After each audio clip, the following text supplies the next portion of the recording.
Welcome to another episode of Raven Stories. Yes, season 2 is themed Sister Sister.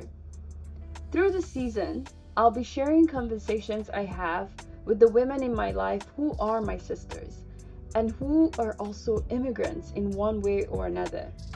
Today's episode is a delightful and rather controversial one, so brace for impact. I bring my favorite person on stage.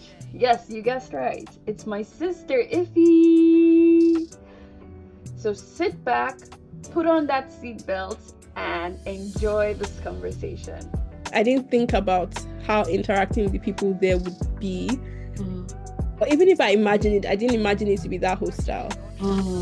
Because in a sense, I felt like if people are coming into your country, especially if they are like international students, there's a little bit of that sense of, okay, these ones are paying more. So in a way, they're helping our economy. So if I don't want to interact with them, I'm not going to be hostile. I didn't. Hi, Iffy. Hi, Victoria. I'm so grateful that we get to premiere season 2 of Raven Stories together. And you're kicking us off with the sister season. So you're my sister, right? I hope so. I invite you. No, Just for again, the record, we are biological sisters, so yeah, yeah. we're definitely sisters. Let's not open the DNA. Let's get DNA kit and test this thing out. Okay. Apparently, we look like twins. Huh? Someone saw your picture on my status recently. I was like, oh, that's your twin. Oh my gosh, please. I love that. Yeah, I was actually telling someone at my church that me and my sister look so much alike. So if you actually saw her one day, you know those twin things that they do with babies where they're like, oh, who's your parents? And then the baby's looking at both parents like, what's going on? But yeah. Okay, Ify, Yeah. today we're here to talk about your journey immigrating from Nigeria to other countries. Hmm. So let's start from there. How did your immigration journey begin? Hmm. So this question, I would say my immigration journey began when I was like 4 or 5. Ah, were we in the same house? What? Okay, tell me more. Tell me more. So the reason I say that is because like just thinking about it, I grew up always knowing or like with the consciousness of Nigeria was not my it was where I was from, but it wasn't my home. I don't know how to put it in a way that makes sense, but because when we were young, there was always that thing of, oh, okay, we're trying to move to this country. This parent is working on this to move to this country. I don't Mm, know when I got it solidified in my head that, okay, you are in a transitional phase. mm, You're almost like your life begins when we get to this new country. So I was always waiting. mm. And then I had that friend in primary 3 who moved to Canada and, you know, initially we were talking, her life changed, and before you know, she just stopped talking to me. So it was almost like, okay, when is it going to be my turn to go abroad and then start living? So from then, being in Nigeria Give me just your felt turn like for what? To stop talking to your Nigerian. you stop talking to the rest of. So it just always felt like I was in a very, and I didn't even know then you could go abroad, maybe in primary school or secondary school. I just knew, okay, university. So I'm Mm, like, okay, when I go to university, then I move abroad, then like life begins. So mm, schooling in Nigeria was never a thing for me. But that's how I would say my immigration journey started then. I started thinking mm, about immigration then.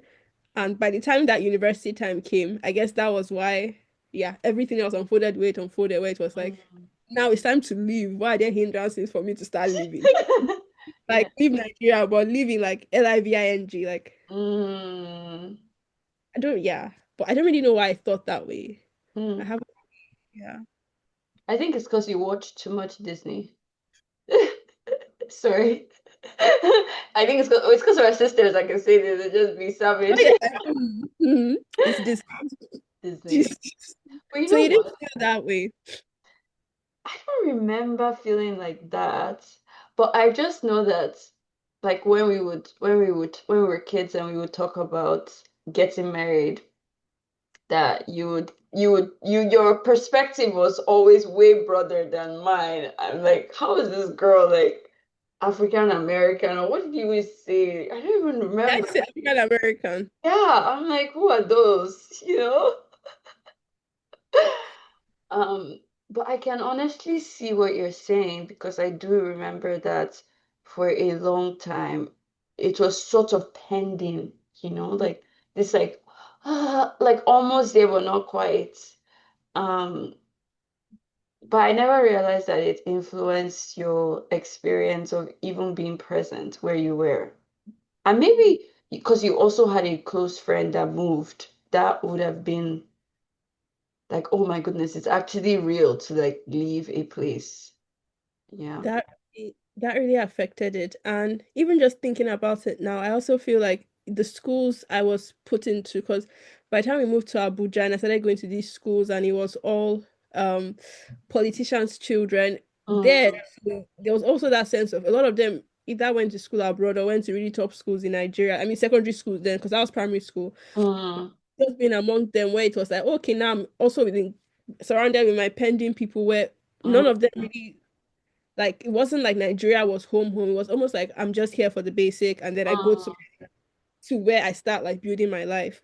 Um, mm, that's why I really disconnected when I got to Faith Academy. mm, That was the first time I was among a group of people where many of them were planning to stay in Nigeria, school in Nigeria, and it mm. just felt like, who are these people, please? Take me back to where I belong. And even up to now, I still don't really, even though funny enough, a lot of them ended up moving abroad after university for masters. But yeah, from the beginning, it always felt like Nigeria, like it was never in the plans for me to stay in Nigeria. There was Mm. always a And how did that affect your perception of what your life would be when you were supposed to leave Nigeria and it just felt like Nigeria didn't want to leave you? And it's like, no, you must stay here with us. it felt very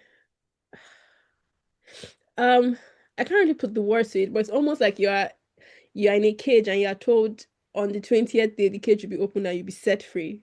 But Mm, that 20th day keeps being postponed, or the 21st day or the 22nd day. So mm, that was how it felt where it was um there's like from what I'd known or been told, you can't have um the kind of life you want to have in Nigeria where you are mm. earning well or doing well, so you need to go abroad. But now it seems like it's too difficult for me to go abroad. So how do I it was yeah, just a How very do you difficult reconcile this? how do I reconcile this exactly? Mm. Um so it was hard. Okay, so then let's fast forward because you did end up leaving Nigeria and you were not 4 or 5 years old.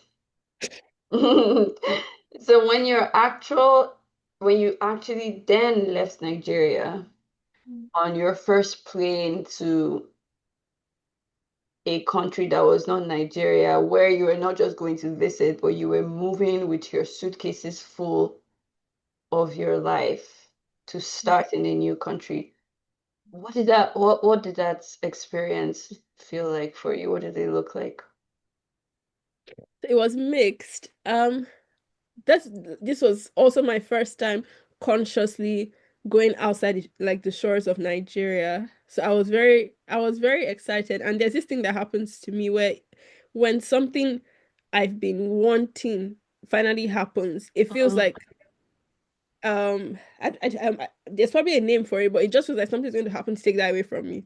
So mm, I just kept imagining I don't know, is the plane going to blow up? Is something just going to come and strike? Am I actually going to get to another country and see another country? This was that story, like, did you mm, come from the village?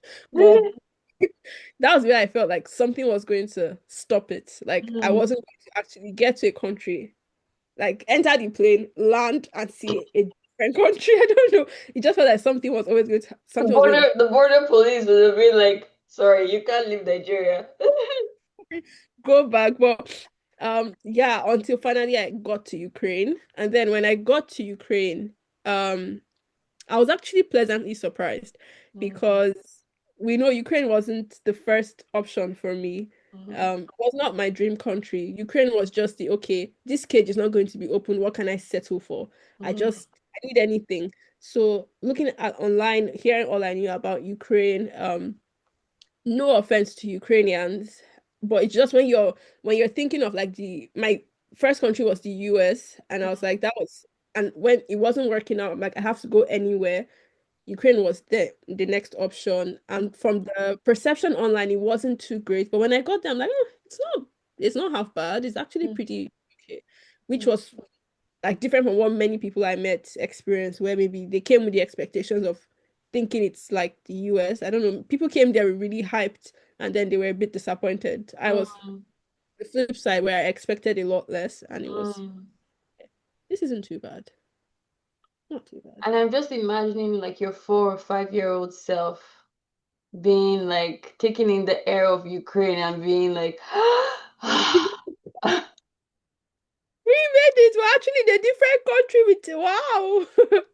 It was really, yeah, it was surreal. I don't know what it was because that's why I say consciously because subconsciously I knew mommy had traveled. It wasn't like you had traveled, you had been to London. I had traveled as like a baby, so it wasn't like mm, a village girl who just. But I don't know why for me it just felt like the dream wasn't going to come through. Maybe because Mm, the process wasn't as easy or as smooth as some people might have had it. mm, And just that thing I have where it's when I'm dreaming of something and I've dreamt of it for a long time and it's about to happen, I just keep thinking, what's going to go wrong? What's going to go wrong? mm, mm. Nothing went wrong. I landed. Yeah, you did. You landed and you thrived. And your first impressions of Ukraine were not smashed because they were already really low. And then when you got there, they're like, oh wow, they actually have like nice cities and this is pretty. Yeah. And then in the capital, and the capital is Wow. pretty, it's pretty nice to be fair. Yeah, it was pretty nice before the war.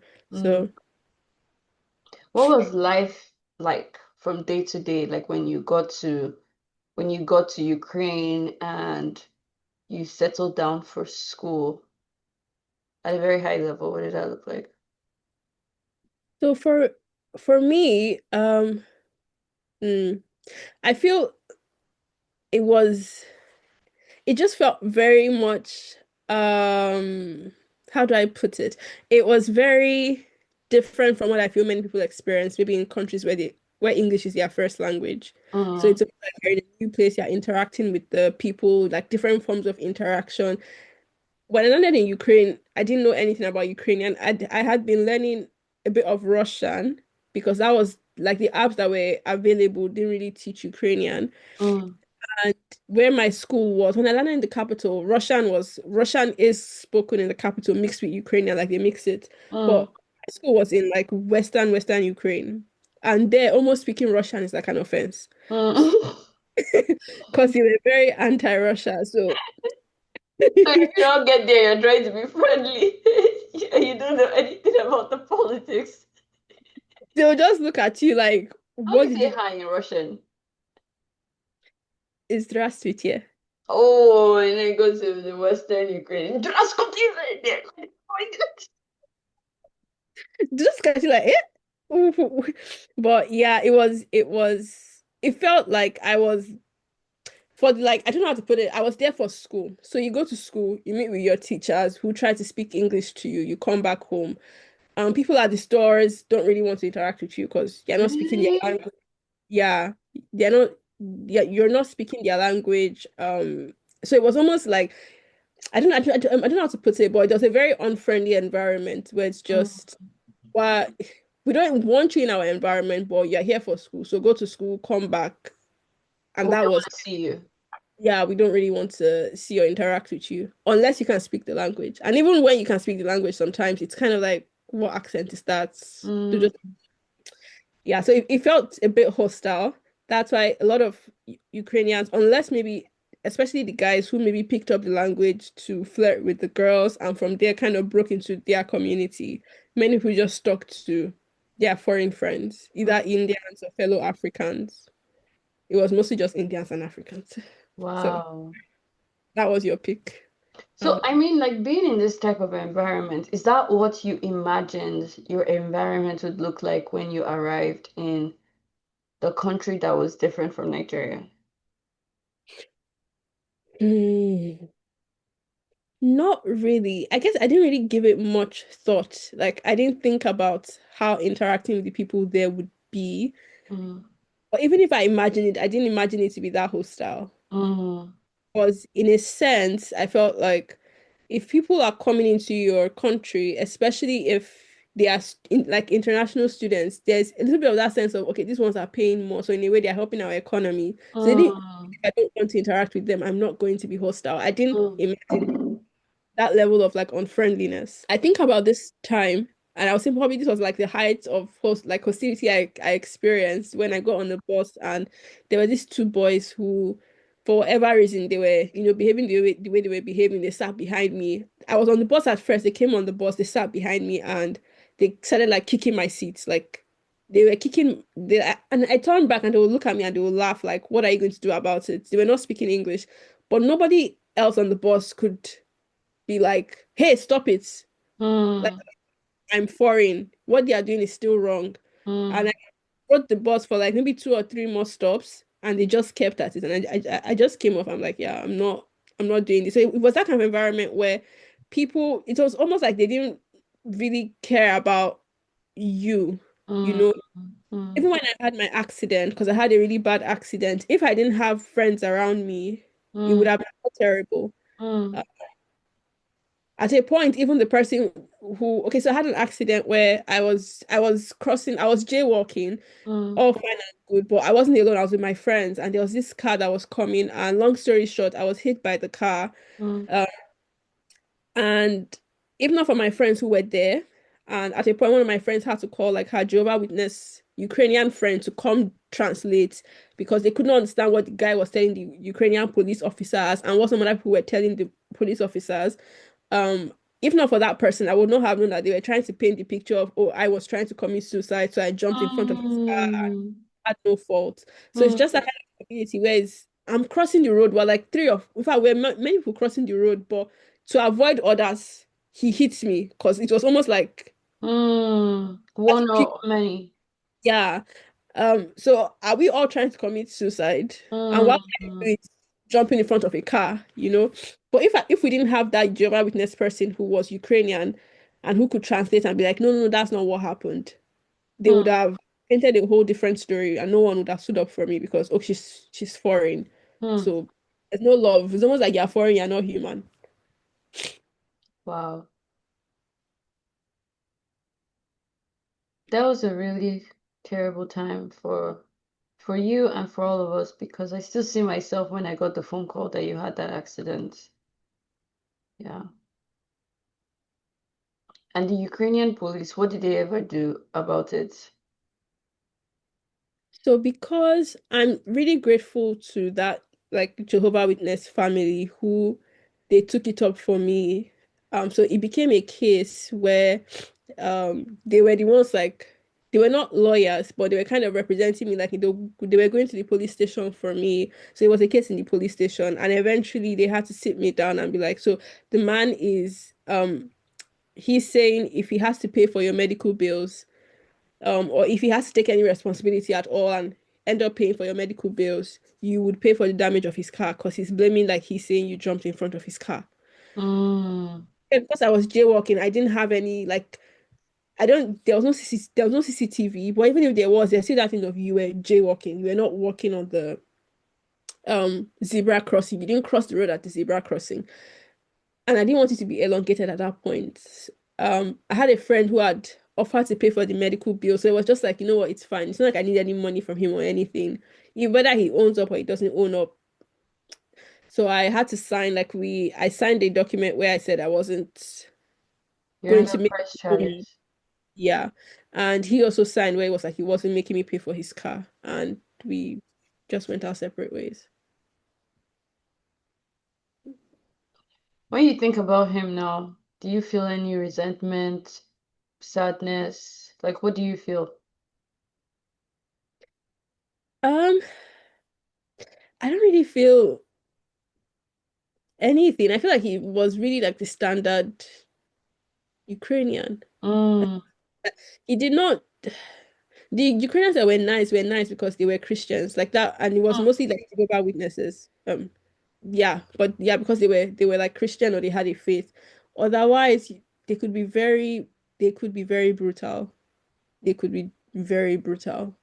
It's literally it's almost like because you're not Ukrainian or European or mm. like a country where they admire. Because we had Maldivians who were with us and Who they are really Maldivians? from the Maldives. Oh, for the Maldives. Okay, yeah. And the Maldives is like a destination country. So they were giving clear preferential treatment. They were nicer to them. Mm, Yeah, because they were trying to like figure out, oh, how is it easier to get a visa to your country? Where can I mm. go if I travel to your country? Why But can't other they be eager to go to Nigeria? That's where they should go. Nonsense. otherwise, it was almost like, oh, yeah, from India, Nigeria. And that showed where when we're now trying to cross the border, there was all these other countries didn't have issues. Mm, Maldivians didn't have issues. Some other countries there was another country that like they would actually announce, oh, if you're from this country, you can cross the border. But the majority of immigrant students that suffered that time crossing the border were like Indians and Africans. can you tell me? I know what you mean by crossing the border, but I want you to tell our listeners more about what you're referring to when you say crossing the border. So that was when the Ukraine war broke out in 2022, and we had to leave Ukraine, and we couldn't fly out of Ukraine because the airspace was shut. So we had to either cross the border into Poland or Romania.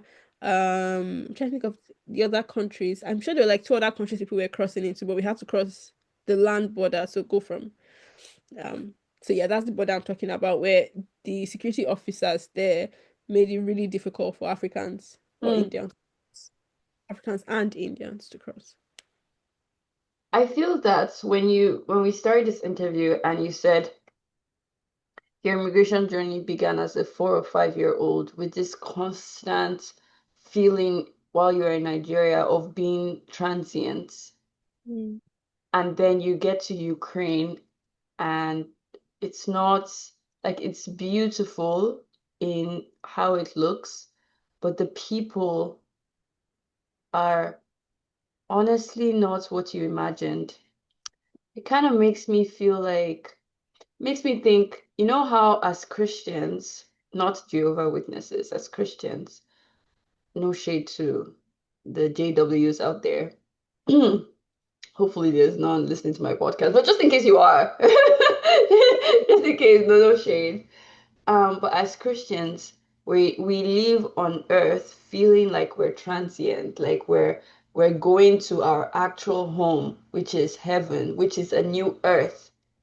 And imagine we get to this new earth and it looks like the war between Ukraine and Russia. You know, it's just then you just become like, wait, what? Like, I hope that doesn't happen. Oh God, like I hope if God is listening to this podcast, he's like, don't worry, I got you, because I hope so. Hmm. Hmm. because yeah, that's what it sounds like to me. Like when you've really longed and anticipated for something, and yeah, it's amazing to get there and it's a beautiful country, but then if you go to the grocery store and nobody wants to look you in the eye and say hello, and you just I too was an international student and I remember thinking, yeah, I'm doing something to support this economy, but I feel like I'm not being appreciated or treated like that. Instead, it's like, oh, you had to leave your country to come here. Not like you came to come find me in my country to come to your country, which was the case. But yeah, I just Actually, now that you say it, because I know people that also schooled in Ukraine. I mean, I heard of Ukraine, or I thought of Ukraine because I had a cousin that was there, mm, but um, or we had a cousin that was there. mm, um there were some people who they were actually going to some schools in Nigeria to do like publicity, like, oh, come school in Ukraine. So there were places where they were actually inviting students to come to Ukraine. Mm. And there was something I thought of as you were like speaking, where it was, I was so used to this behavior. Like, I would literally just go out and like there was no thinking of, oh, I'm going to interact with some nice you. It's just you are here to eat, survive, and study. Even Mm. when it came to like landlord issues or renting, it was almost like you're in a place they don't want you, but you know why you're there, so you're going to get what you want and go. That Mm. when I got to Romania, so after when the war broke out, I crossed the border into Romania. And I remember when I got to Romania, one of my first times shopping, um, because Ukraine is a developing, it's a country in Europe, but it's in many ways then it was still developing. So like the grocery stores, we didn't even have like I don't know how to put it, but compared to some other countries in Europe, it just yeah was not just on the same level. So, anyways, the grocery store in Romania, I needed like a coin to access like the trolley. Mm.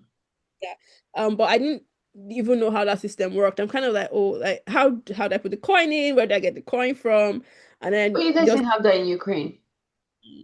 Okay. and there was this like couple that kind of saw me just like fiddling with stuff. And they gave me the coin I needed. They showed me how to do it. Wow. I don't remember if they even spoke English in Romania, but people used to speak English in Romania, but I can't remember if they did. But they just saw me, showed me how to do it, helped me like, and I was just so shocked, like, oh, people can be so What? nice in like a country where you're not from there, you're clearly Mhm. like not the color of their skin. That was how like that kind of thing would never happen. Or it was also worse because of the city I was in. So the western side were anti-Russia, but they were very much not also like exposed generally. They were not used to foreigners. Mm. The other side, which was very close to Russia, which used to speak a mix of Ukrainian and Russian, were more friendly. So people that schooled there have better experiences with Ukrainians. But my Mm. side were they were quite conservative and Mm. very cold. Wow. What a stark contrast. Stark contrast. But I'm just remembering that you did model in Ukraine, and I'm wondering how did you even get into that? So that's another story.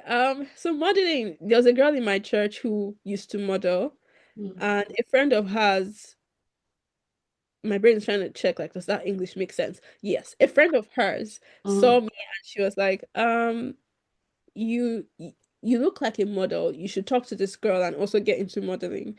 And then I was really just trying to look for anything that would earn me money because in Ukraine, you're not legally allowed to do any kind of work while you study. So it's either you're maybe working online, like Upwork, or teaching English online, or if you find something that pays you, like I guess you're not legally allowed to work, but like if you're modeling, I guess it was fine. I don't know if the laws actually allowed it, but um, so I told her, and she took me to the lady Mhm. on the modeling agency. And yeah, if I'm actually being fair, she was one of those people that were like, she was actually a nice person. Um, every time, like the owner of the modeling school herself, she was nice. So she like I worked for her, and she was like, "Oh yeah, fine, you can come." And it was almost like it was a school, so they were training other Ukrainian girls, but at the same time, if people needed like models to work their shows and do things like that, they'll pick from there. So we're training and also working, not just purely working. So I did that for a while, but even while I was there, the girls were a little bit more open because as models, they would travel to other European countries and meet different kinds of people. Yeah. So they were a bit more open. But even like in that school, you could still see the difference. Like they were allowed to go to other countries and like campaign, how do I put it, like that sometimes let's say Paris and us were having a show, we need models from this school, they would only take Ukrainian people, they would never take like either me or the girl. It was just me, her, at some point one of my friends joined us, three of us, they would never even ask any of us. There were sometimes they would have like some special scouts come from, I know there was a time one came from, oh, I don't remember, either Sweden or something, but they would have like international scouts come in. They wouldn't even tell us. We'd literally just come to class, Wow. expecting to do the normal training, and then these people come in, the girls are prepared, they have like a special uniform, and we're just there like, what's going on? Mm. all this was happening even while we were there, but we just kept telling ourselves, well, it's even a privilege to be here. So it's not something that we're going to take up seriously. These Mm. ones are seriously training for modeling. I'm just here for the extra cash. I think where I made up my mind to leave was when I had my accident. Yeah, And I went there. I still had my stitch was still very obvious, yeah. still healing. And I went to at first I texted her and I was like, oh, I'd had an accident. I won't be able to come for training, this. And she just said, okay. But Whoa. this wasn't the owner of the school, but like one of the person that manages us. Um, Wow. so I was like, okay, maybe it's English. Mm. Like I'm not speaking Ukrainian, so it didn't really hit. So I went there one day to see her, and I was like, "Oh, you can see like the sky is still healing. That's why I haven't been around. It's not like I don't want to come. It's just it's modeling. If obviously the product is a bit damaged, I have to wait till it heals." She didn't really even seem like it was almost like I was disturbing her. She was just kind of like, "Yeah, okay." There was no okay. How are you doing? She's like, "Yeah, okay." Like Oh, wow. so after that, I never went back, and she never texted to be like, "Oh, you've not come back. What happened to you? How are you doing?" Everybody, we just kind of moved, so I didn't go again. Um, yeah, and that was the end of it. Did you earn good cash though while you were there? Not really. Um, so I didn't get to do a lot of shows. I think I was there for maybe Mm, I want to say a year, but I can't really remember. But that year, so they we used to have classes, I think 3 times a week, where we would practice walking.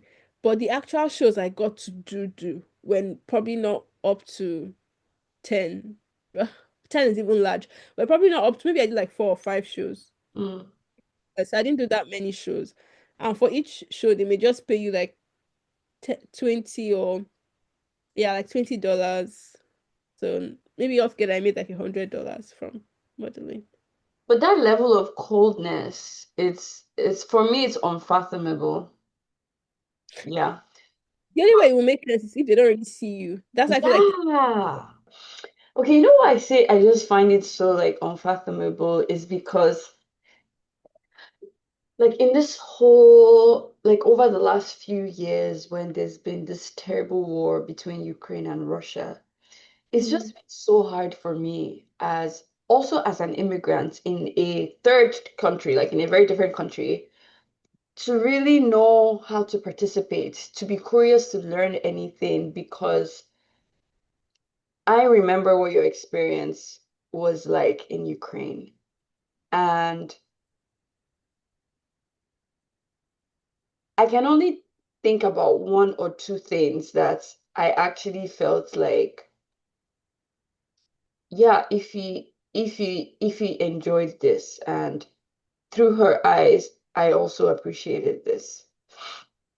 For the most part, I just remember being so frustrated with this country.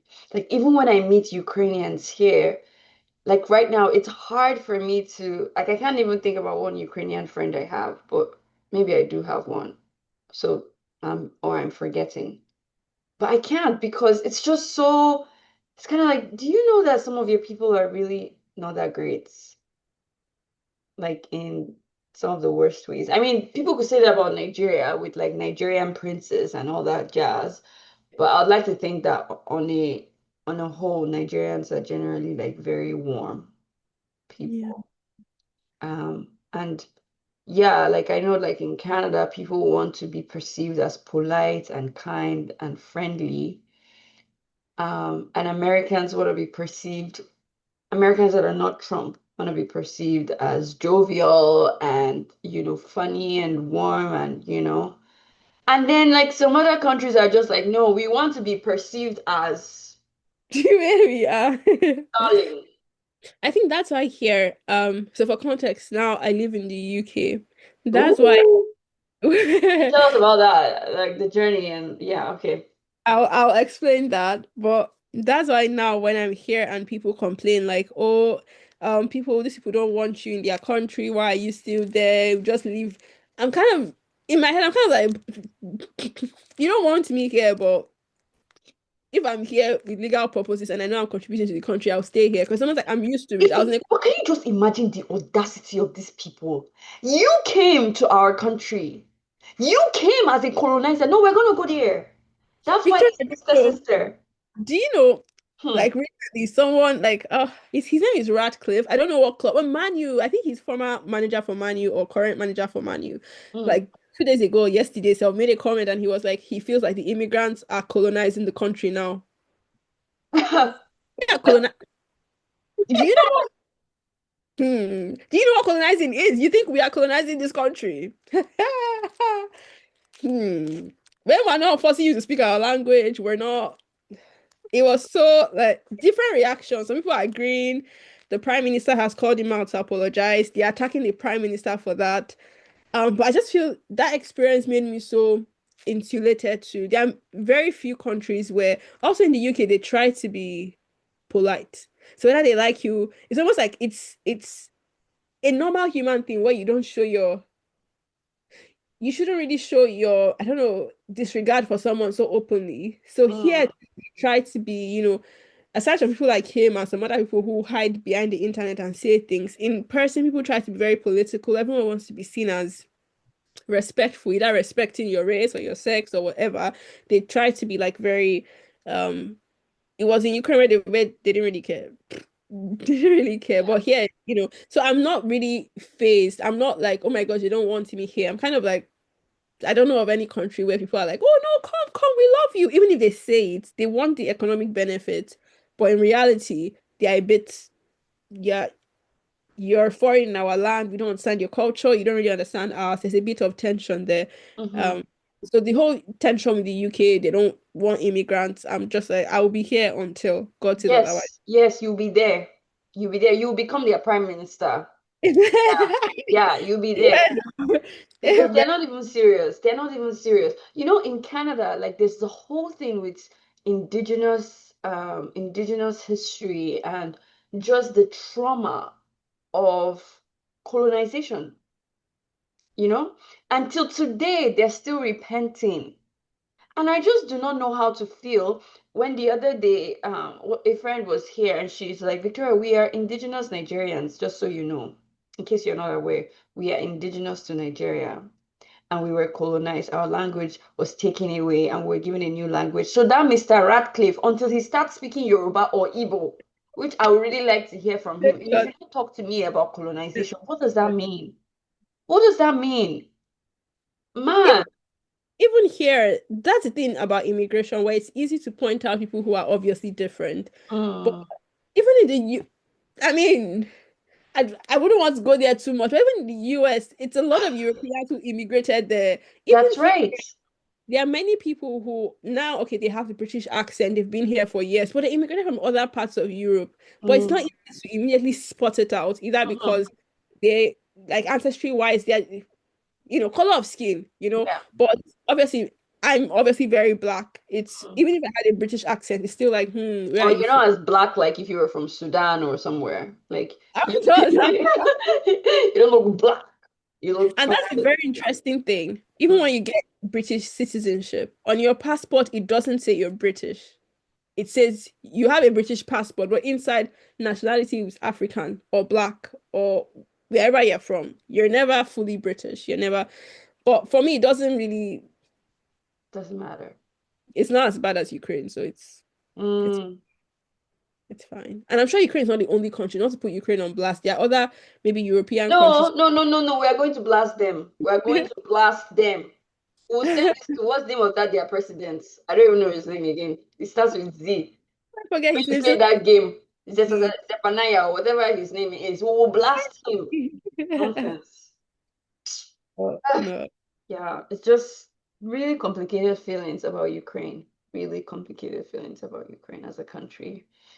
But yeah, I'm sure that, yeah, some other people who went there, like if they were in the eastern side, they might have had a different experience.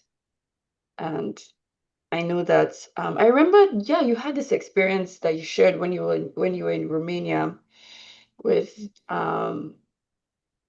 just getting the reminder as well from even the Romanians that, yeah, even though the Russians are at war with Ukraine, it's not just the regular Russian people, you know, it's one thing to be Putin and it's another thing to be Russian, you Yeah. know, so not to equate both and just condemn a whole nation of So, yeah. people. Yeah.